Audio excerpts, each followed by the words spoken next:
please subscribe and don't forget to press the bell icon to get notified whenever we upload a new video.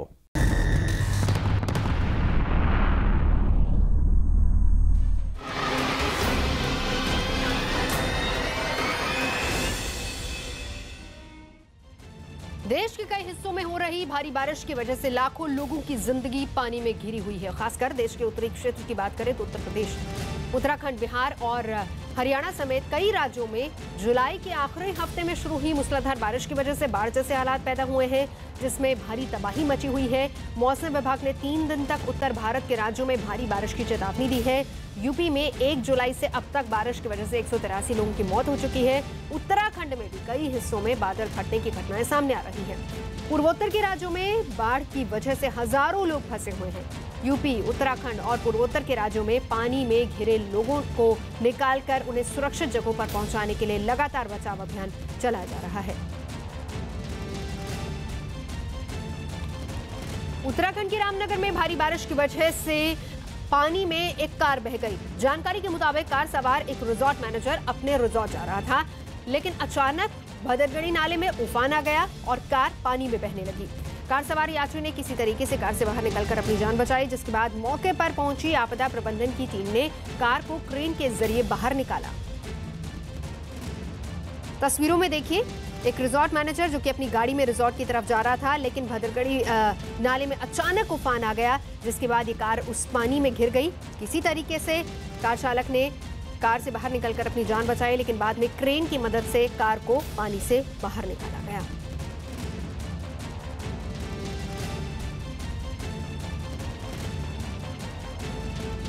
और ये उत्तराखंड के देहरादून की तस्वीरें है, जहां पर रायबाला में सोंग नदी में उफान आने की वजह से लोगों के घरों में पानी घुस गया है। कई लोग पानी में फंसे हुए हैं। मुश्किल हालात होने की वजह से एसडीआरएफ भी बेबस नजर आ रही है और लोगों को निकालने के लिए राहत और बचाव का काम लगातार चल रहा है। प्रशासनिक अमला मौके पर मौजूद है। राहत का काम लगातार जारी है। एसडीआरएफ की टीम नाव के सहारे लोगों को निकाल रही है और सुरक्षित जगहों पर लोगों को पहुंचाया जा रहा है। बीती रात से लगातार देहरादून में बारिश चल रही है, जिसके आलम यह कि स्थानीय लोगों को घरों से बाहर निकलना भी मुश्किल हो गया। आप साफ तौर पे देख सकते हैं ये पूरा जो इलाका है ये पानी से जलमग्न हो गया है। यहाँ पे जो रास्ते हैं वो लबालब नदियों में तब्दील हो चुके हैं। निगम लगातार दावे करता है कि वो जब बरसात शुरू होगी तो उनके जो कार्य हैं वो पूरे हैं और वो हर तरीके से बरसात को निपट सकते हैं, लेकिन आलम आज भी आप देख सकते हैं कि स्थानीय लोग आज भी परेशान हैं और पूरा जो एरिया है जलमग्न हो चुका है। कैमरा पर्सन दीपक उपाध्याय के साथ में सत्येंद्र बर्तवाल, न्यूज़ 18 देहरादून। और हरिद्वार के पास गौरीमाफी गांव में भी बाढ़ में फंसे लोगों को बचाने के लिए एसडीआरएफ की टीम पिछले 3 दिनों से लगातार बचाव अभियान चला रही है। बताया जा रहा है कि गांव में अभी भी करीब 200 लोग फंसे हुए हैं। वहां पानी में घिरे लोगों के लिए बचाव टीम के सदस्य किसी देवदूत से कम नहीं है और बचाव टीम लगातार वहां पर मौजूद है, लोगों को बाहर निकाल रही है और लोग बचाव टीम का आभार जता रहे हैं। हरिद्वार और देहरादून के बीच पड़ने वाले इस गाँव के लोगों का आरोप ये भी है कि हर साल होने वाली परेशानी के बावजूद न तो सरकार न ही प्रशासन कोई भी इनकी सुध लेने के लिए नहीं आया और किसी भी तरह का पुल का निर्माण यहाँ पर नहीं किया गया। और यही वजह है कि इन लोगों का गुस्सा इलाके के विधायक पर खूब पड़ा और विधायक को खूब खरी रोटी सुना। देहरादून और हरिद्वार के बीच में पड़ता है गांव, जहां पर लोगों का आरोप है कि एक भी पुल वहां पर नहीं है। अगर पुल बनाया जाता तो कम से कम इस तरह के हालात वहां पर नहीं होते।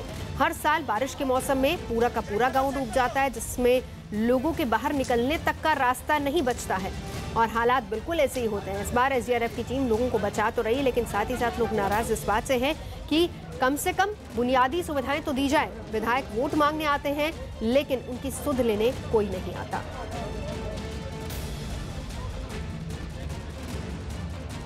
यूपी के बलरामपुर की तस्वीरें देखिए, जहां पर बारिश की वजह से राप्ती नदी खतरे के निशान के ऊपर बह रही है, जिसकी वजह से कई गांवों में बाढ़ का संकट गहराया हुआ है। राप्ती नदी के लगातार बढ़ते जलस्तर से प्रशासन अलर्ट पर है।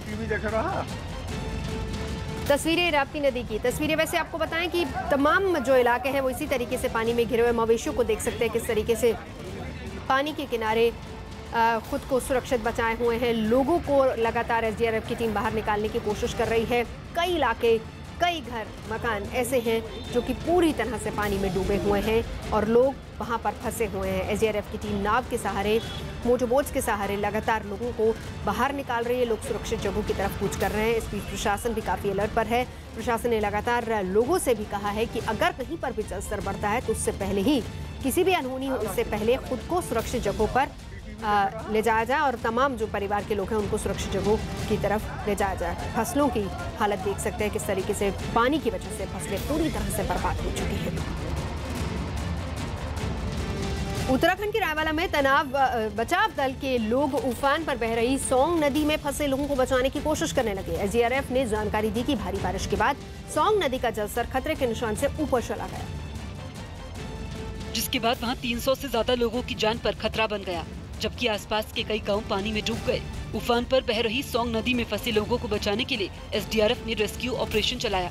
जो इधर आने वाला है वो तैयार रहे। बचाव दल के निर्देश के बाद वहां फंसे लोगों में 3 लड़के अपनी जगह से कुछ दूर आगे जाकर एक पेड़ के सहारे खड़े हो गए और मदद का इंतजार करने लगे। हालांकि सोंग नदी में पानी का बहाव तेज होने की वजह से बचाव दल के लोगों को अपनी नाव वापस बुलानी पड़ी, जिससे रेस्क्यू ऑपरेशन भी कुछ देर के लिए रुक गया। वापिस लो। करीब 1 घंटे तक एसडीआरएफ को अपना रेस्क्यू ऑपरेशन रोकना पड़ा, जिससे मदद का इंतजार कर रहे लोगों में हादसे का डर साफ दिखाई दिया। बचाव अभियान के दौरान एसडीआरएफ को कई चुनौतियों का सामना भी करना पड़ा, लेकिन इसके बाद भी बचाव दल के लोगों ने अपनी कोशिशें जारी रखी और नाव को रस्सी से बांधकर वहां फंसे लोगों तक पहुंचने की कोशिश की। खींचो, पीछे हो जाओ, रस्सी आ गई। जान पर खतरा लेकर एसडीआरएफ के जवानों ने सोंग नदी में फंसे 40 से ज्यादा लोगों को बचाने में कामयाबी हासिल की। इस बीच एक आदमी के शव को भी सुरक्षित जगह पर लाया गया। हालांकि सोंग नदी से प्रभावित इलाकों में शुक्रवार से फंसे लोगों तक एसडीआरएफ के जवान नहीं पहुंच पाए, जिससे उनमें नाराजगी साफ दिखाई दी। 3 मिनट हम यहाँ फंसे टापू में, देखो लोगों घर घर जाके देखो गाँव, तब पता लगेगा नहीं कि क्या बीत रही इन पे। एसडीआरएफ ने भरोसा दिया कि वो जल्द रायवाला के आसपास के इलाकों में फंसे लोगों को बचाने का काम पूरा कर लेगी। उत्तराखंड के रुद्रपुर में मुखर्जी नगर इलाके में बारिश की वजह से लोगों के घरों में पानी घुस गया। रुद्रपुर समेत राज्य के कई जिलों में हुई भारी बारिश की वजह से लोगों की मुसीबतें बढ़ गई, जिसका सबसे ज्यादा असर रिहायशी इलाकों में देखने को मिला, जहां इलाके की सड़कें नदियों में तब्दील हो गई। इतना ही नहीं, लोगों के घरों में भी बारिश का पानी घुस गया। यहाँ पे लोगों के घरों में बहुत ज्यादा पानी भर गया है, लोग बहुत ज्यादा परेशान हैं। कमोबेश ऐसे ही हालात देहरादून में भी देखने को मिले, जहां नथनपुर इलाके में भारी बारिश की वजह से पानी जमा हो गया। रिहायशी इलाकों से पानी की निकासी नहीं होने की वजह से वहां रह रहे लोगों को खासी परेशानी का सामना करना पड़ रहा है। पूरा जो इलाका है ये पानी से जलमग्न हो गया है। यहाँ पे जो रास्ते हैं वो लबालब नदियों में तब्दील हो चुके हैं। भारी बारिश की चेतावनी को देखते हुए राज्य सरकार ने एक एडवाइजरी जारी की, जिसके तहत सभी जिलों के डीएम को सतर्कता बरतने के लिए कहा गया है। उत्तराखंड के कई जिलों में लोगों को अभी भी बारिश से राहत मिलने की उम्मीद नहीं है, क्योंकि मौसम विभाग ने अगले 48 घंटे में देहरादून, हरिद्वार, पौड़ी, टिहरी, चमोली, नैनीताल में भारी बारिश की संभावना जताई है। वहीं रामनगर में जोरदार बारिश की वजह से भदरगढ़ी नाला उफान पर आ गया, जिसकी चपेट में आकर एक कार बह गई। हालांकि कार में सवार शख्स ने किसी तरह अपनी जान बचा ली। इस बात की सूचना मिलने के बाद नाले में फंसी कार को मशीन की मदद से बाहर निकाला गया। असम के शिवसागर में लगातार हो रही बारिश की वजह से कई गांव पानी में डूबे हुए हैं, जिसके बाद कुछ लोग नाव के सहारे सुरक्षित जगहों पर जाने लगे। ASDM यानी असम डिजास्टर मैनेजमेंट अथॉरिटी ने शिवसागर में बाढ़ से प्रभावित इलाकों में 3000 से ज्यादा लोगों के फंसे होने की जानकारी दी। साथ ही बाढ़ प्रभावित इलाकों में फंसे लोगों की मदद का भरोसा दिया। दावा किया गया कि अकेले शिवसागर में बाढ़ की वजह से 8 से ज्यादा लोगों की मौत हो गई, जबकि पूरे असम में बाढ़ से मरने वाले लोगों की संख्या 45 बताई गई। असम के धेमाजी, लखीमपुर, दरंग, गोलाघाट, शिवसागर और चराईदेव जिले में बाढ़ से कुल 1,09,000 लोगों के प्रभावित होने का दावा किया गया। इनमें गोलाघाट बाढ़ से सबसे ज्यादा बेहाल बताया गया, जहां 91,000 लोगों के फंसे होने की जानकारी दी गई। वहीं बाढ़ प्रभावित 6 जिलों में करीब 11,000 हेक्टेयर में फैली फसल बर्बाद होने का भी दावा किया गया। और साथ ही इन 6000 जिलों में बाढ़ से सरकारी संपत्ति को भी काफी नुकसान हुआ है, इसकी जानकारी भी आई है। असम की बीजेपी सरकार ने बाढ़ प्रभावित लोगों की हर संभव मदद का भरोसा दिया। और राहत शिविरों की संख्या बढ़ाने की भी बात कही। हालांकि बाढ़ प्रभावित लोगों के लिए बनाए गए राहत शिविरों में हालात खराब दिखे। जगह की कमी की वजह से कई लोगों को मुश्किलों से गुजरना पड़ा। असम डिजास्टर मैनेजमेंट अथॉरिटी ने राज्य में बनाए गए 132 राहत शिविरों में 23,504 लोगों के शरण लेने की जानकारी दी। साथ ही अगले कुछ दिनों में राहत शिविरों में बाढ़ प्रभावित लोगों की संख्या 50,000 के पार जाने का अनुमान लगाया। वहीं मौसम विभाग ने असम में 12 अगस्त तक भारी बारिश की चेतावनी जारी की। उत्तराखंड की तस्वीर दिखाते जहां पर रायबरेली में लगातार बारिश की वजह से कई इलाकों में बाढ़ जैसे हालात पैदा हो गए हैं। दावा किया गया कि भारी बारिश से रायबरेली के 20 से ज्यादा गांव पानी में डूबे हुए हैं, जबकि सई नदी का जलस्तर भी खतरे के निशान से ऊपर चला गया। लगातार बारिश की वजह से रायबरेली के कई इलाकों में हालात खराब हो गए। दूर दूर सैकड़ों एकड़ में फैली फसल बर्बाद हो गई। वहीं रिहायशी इलाके भी तालाब में तब्दील हो गए, जिसके बाद लोग अपनी जान पर खतरा लेकर सुरक्षित जगहों पर जाने लगे। रायबरेली के शोभापुर गांव में भी 250 लोगों ने नाव के सहारे सुरक्षित जगहों पर जाकर अपनी जान बचाई। ग्रामीणों ने अपने स्तर से नाव लगाकर लगभग 50 परिवारों के 250 लोगों को सुरक्षित स्थान पर पहुंचाया। बचाव दल के लोगों ने प्रभावित इलाकों का दौरा किया और वहां फंसे लोगों तक मदद पहुंचाई। रायबरेली में भारी बारिश से किसानों को सबसे ज्यादा नुकसान हुआ, क्योंकि उनके घर और खेत दोनों पानी में डूब गए। बारिश से प्रभावित इलाकों में फंसे लोगों में प्रशासन के खिलाफ नाराजगी दिखी, तो उन्होंने रायबरेली से सांसद सोनिया गांधी के रवैये पर भी सवाल उठाए और नारेबाजी की। रायबरेली में भारी बारिश से 1500 से ज्यादा लोग बेघर हो गए। हालांकि प्रशासन के बड़े अधिकारियों ने हालात में जल्द सुधार होने की उम्मीद जताई। उत्तर प्रदेश के कानपुर में कुछ लड़कों ने 50 फीट की ऊंचाई से गंगा नदी में छलांग लगा दी। कानपुर में गंगा नदी के किनारे भैरू घाट पर इकट्ठा हुए इन लड़कों में 2 लड़के वहां लगे एक खंबे पर चढ़ गए। इसके बाद उनमें से एक लड़के ने 50 फीट की ऊंचाई से गंगा नदी में छलांग लगा दी और उसके बाद दूसरा लड़का भी नदी में कूद गया। लेकिन इस दौरान किसी ने भी इन लड़कों को ऐसा करने से रोकने की कोशिश नहीं की। तस्वीरों में देखिए किस तरीके से जान हथेली पर रखकर ये स्टंट कर रहे हैं ये लड़के। इनके लिए मनोरंजन का एक जरिया हो सकता है, लेकिन सवाल ये है कि जान को खतरे में डालना कहां तक जायज है। खंबे पर, बिजली के खंबे पर चढ़कर ये बच्चे स्टंट कर रहे हैं। लोग मौजूद हैं, लेकिन कोई भी इन्हें रोकने की कोशिश नहीं कर रहा है। बड़ी संख्या में लोग वहां पर मौजूद है। खंबे पर चढ़कर ये बच्चे जब छलांग लगाते हैं, कोई इन्हें रोकने की कोशिश नहीं करता। नीचे नदी का बहाव लगातार तेज होता जा रहा है। बारिश की वजह से तमाम नदियां उफान पर है। बाढ़ जैसे हालात है और ऐसे में खतरा लगातार बना रहता है। एक तो बिजली का खंबा और ऊपर से नदी का जलस्तर कभी भी बढ़ सकता है।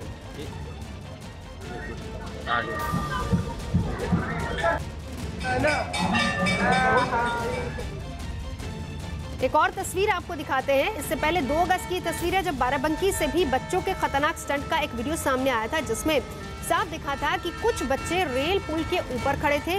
ठीक उसी वक्त तेज रफ्तार से ट्रेन उन बच्चों की तरफ बढ़ी और जब बच्चे और ट्रेन के बीच चंद मीटर का फासला बचा तो पुल पर खड़े बच्चों ने एक एक करके नदी में कूदना शुरू कर दिया। गनीमत रही कि वक्त रहते सभी बच्चे ट्रेन के पुल से गुजरने से पहले ही छलांग लगा चुके थे, वरना एक बड़ा हादसा हो सकता था।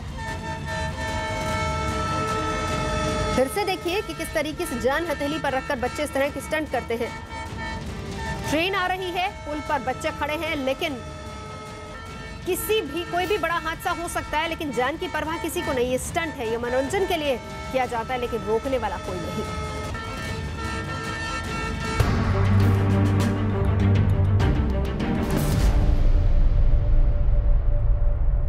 यूपी के देवरिया में भी मुजफ्फरपुर बालिका गृह जैसा मामला सामने आने के बाद यूपी पुलिस प्रशासन में हड़कंप मच गया है। यूपी पुलिस के एडीजी लॉ एंड ऑर्डर अनंत कुमार ने बच्चों की मेडिकल जांच कराने का आदेश दिया है और साथ ही कहा है कि दोषियों को किसी भी हालत में बख्शा नहीं जाएगा। दरअसल बालिका गृह से एक बच्ची महिला थाने पहुंच गई थी, जिसने बालिका गृह की आपबीती सुनाई और इसके बाद देवरिया पुलिस ने बालिका गृह पर छापामारी की। बालिका गृह चलाने वाली महिला, उसके पति और बेटे को पुलिस ने गिरफ्तार कर लिया। आरोप है कि यहाँ पर बच्चियों को बंधक बनाकर रखा गया था और ये बालिका गृह अवैध तरीके से चल रहा था, जबकि सीबीआई जांच के बाद ही इसकी मान्यता रद्द कर दी गई थी। 3-4 जगह छापेमारी मारी और करीब 24 बच्चों को रिहा करवाया। अभी और भी 10-15 बच्चों का पता नहीं चल रहा कहाँ है। जो लड़कियां 15 से 18 साल की हो जाती है, उनके साथ गलत व्यवहार भी होता है। एक विधिवत व्यवस्था बनी हुई है जिसके तहत ये इंक्वायरी होगी। जो बच्चे हैं उनका मेडिकल कराया जाएगा फीमेल डॉक्टर के तहत 164 के पॉक्सो कोर्ट मजिस्ट्रेट के सामने बयान किए जाएंगे और आगे जो भी विधिवत कार्रवाई होगी पूरी तरह से की जाएगी। देखिए, पूरे देश में बहन बेटियां सुरक्षित नहीं हैं, महिलाएं सुरक्षित नहीं हैं। अभी मुजफ्फरपुर का मामला शांत भी नहीं हुआ। बिहार में तो राक्षस राज देखने को मिल गया था, लेकिन उत्तर प्रदेश में हम लोग सोच रहे थे जंगल राज है, लेकिन उत्तर प्रदेश भी राक्षस राज है। जिस तरीके से देवरिया का मामला सामने आया है, और देवरिया कहाँ है? माननीय मुख्यमंत्री जी के गृह जनपद के बगल में। 30 या पहली तारीख को FIR हो चुकी है और उस FIR के बाद प्रशासन ने दबाव बनाना शुरू किया ही था ट्रांसफ़र के लिए कि ये तथ्य समक्ष आए हैं। अब गहन जांच हो रही है, अभी कुछ ही घंटों में इसकी कुछ सच्चाई सामने आएगी। लेकिन ये बात तो सच है कि वो अवैध केंद्र था। जितने बच्चे अंकित हैं उतने बच्चे वहाँ नहीं हैं, तो इसमें सख्त से सख्त कार्रवाई की जाएगी। अजीत हमारे सहयोगी इस वक्त हमारे साथ मौजूद है। अजीत, 3 अगस्त को मुख्यमंत्री ने आदेश दिए थे, जिस वक्त ये पूरा मामला मुजफ्फरपुर वाला सामने आया था कि राज्य के तमाम जो बाल गृह हैं, बालिका गृह हैं, वहां पर उसका जायजा लिया जाए। बावजूद इसके इस तरह का मामला सामने आता है। बिल्कुल, मुख्यमंत्री के आदेश का असर यूपी के उन अफसरों पर नहीं है जो जिलों में तैनात हैं। अगर मुख्यमंत्री कोई बात कह रहे हैं तो निश्चित तौर पर गंभीरता से कह रहे होंगे। और मुजफ्फरपुर का ये मामला तब तक आ चुका था सामने, 29 बालिकाओं के साथ जो रेप का मसला था वो आ चुका था, लेकिन कहीं किसी भी जिलाधिकारी ने बालिका गृह या बंदी गृह पर कोई छापेमारी नहीं की, उनका निरीक्षण नहीं किया, कोई रिपोर्ट सरकार को नहीं भेजा। और अब रात को खुद लड़कियां रोते हुए थाने पहुंचती हैं, उसके बाद मामला खुलासा होता है। पुलिस 24 बालिकाओं को बरामद करती है और 15 बालिकाएं अभी तक लापता है नवजोत। और जितना आपने देखा कि खुद बाल विकास महिला मंत्री हैं रीता बहुगुणा जोशी ने कहा कि हम मामले की जांच करा रहे हैं और जल्दी इसकी रिपोर्ट आ जाएगी और इसमें बाकायदा विस्तृत जांच कराई जाएगी, कार्रवाई होगी। और खुद ADG LO भी कह रहे हैं कि हम सभी बालिकाओं का मेडिकल कराएंगे, जांच कराए जाएंगे, परीक्षण कराएंगे और बड़ी कार्रवाई करेंगे। आखिर ये पहले क्यों नहीं हुआ? जब कोई घटना कहीं हो जाती है तब सरकार चेतती है, तब पुलिस चेतती है, तब लोग सामने आते हैं, पक्ष हो चाहे विपक्ष हो, सबके रिएक्शन और एक्शन आने लगते हैं। तो सवाल यही है कि क्या यूपी में बालिकाएं सुरक्षित नहीं है? क्या देश में बालिकाएं सुरक्षित नहीं है? देश के जो कानून बन रहे हैं वो क्यों लागू नहीं हो रहे हैं, जिसकी वजह ये ब्यूरोक्रेसी और ये अफसर है। बिल्कुल नजर बनाए रखिए, लौटेंगे आपके पास।